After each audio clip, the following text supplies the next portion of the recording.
And I'd like to present to you here some of the samples from my laboratory that was in operation 1979 to 1988.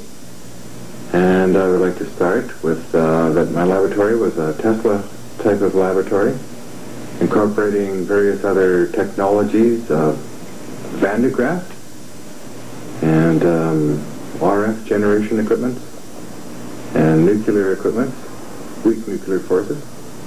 And my lab was powered by 400 watts power up to 4,000 watts power. And presenting to you the first sample here of aluminum metal, very heavy and dense. It appears that this sample was literally pulled apart this way. As one can see, the strings coming out of the end of it. A lot of energy to do that. The material must have been semi-fluid for that to happen. In my lab, this happens frequently, and also levitation happens frequently. And if the samples don't levitate, sometimes nothing will happen, or the samples themselves will be pulled apart or broken in two, as this piece here. These pieces are samples of the 1987 and 1988 time period. One can imagine the amount of power to do that. Even conventionally, this kind of power would be immense to literally rip this size of material apart. But this material was ripped apart at a distance from the machinery from 6 feet to about 100 feet. And I will proceed on to other samples here. This sample of brass, one can see heavy disruption in this material caused by the space-time energy produced in my laboratory. One can see heavy distortions in the brass material, and indentations and disruption, and a lot of energy that was trapped and released in this sample. This, of course, is heavy brass, machine brass. I would like to go on to say at this point that being energetic in nature, severely disrupting molecular bonds in any material, resulting in catastrophic disruptive fracturing, causing controlled plastic deformation in metals, creating unusual aurora-like lighting effects in midair, inducing apparent large-scale magnetic monopoles in metals, causing changes in chemical composition of metals, other long-range effects, and many unknown effects to date. They break in two, but was heavily distorted through these fields at a distance. As I slowly rotate this around, one can see all the intricate distortions. One can theorize that perhaps this was in a space-time field or a space-time area, and this is what happened. Perhaps the time differential to gravity was disturbed and produced this.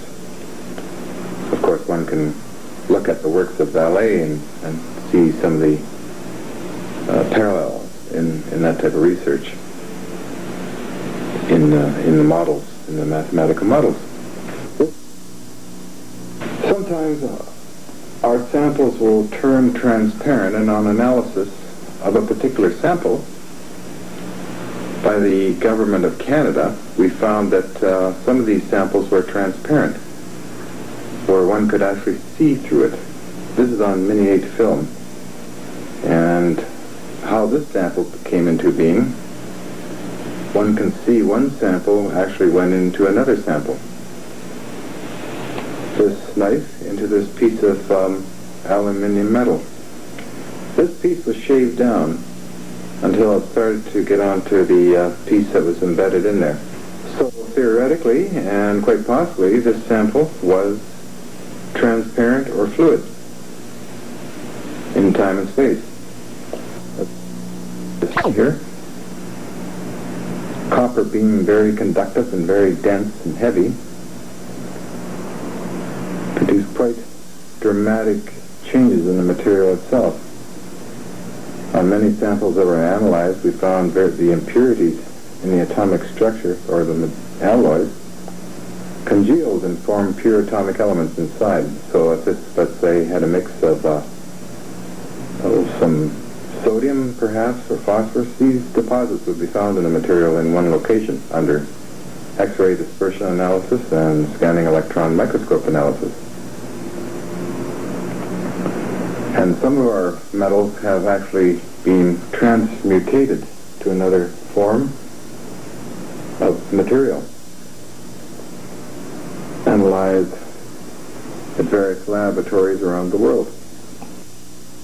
And finally, I'd like to present my sample here that keeps changing its characteristics. It's a stainless steel piece, I believe magnetic stainless, meaning that if you put a magnet to it, it is magnetic. But you can see along here that this fellow is changing its characteristics. All these little valleys and grooves in here keep changing very slowly, and there's actually a buildup of bits of him at the end of here. And I found that he's probably a large-scale magnetic monopole. And when I started playing around with coins with this end here, and then I flip around here, of course there's nothing. I come to the Canadian quarters, no problem for him. Two of them. It's very powerful. Of course nothing here. We'll try playing with him in the center and see if he picks up anything. No, I don't think so. At the very end here.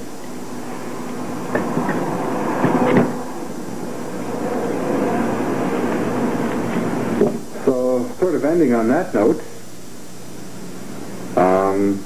I would like to thank you for your indulgence, and hope you have enjoyed this video on my samples. Thank you.